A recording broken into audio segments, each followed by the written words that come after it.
Mi nombre es Fernando García, soy gerente, uno de los gerentes de Frutas y Verduras García, que estamos en Valencia. Y nos dedicamos, somos productores de productos hortofrutícolas en la Horta Nord de Valencia y comercializamos en la ciudad de Valencia y toda la provincia, en toda España, los productos para el hostelero. El valor que aporta Frutas y Verduras García es, a nivel sanitario, estar certificado en la IFS, que es la más exigente que hay de las certificaciones, ¿no?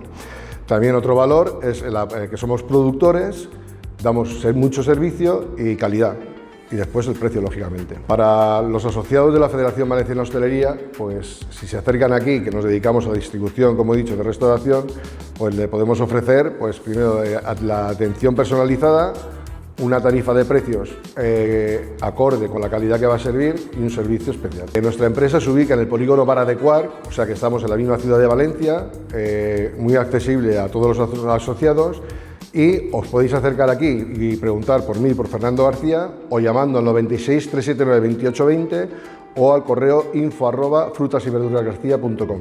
Os esperamos.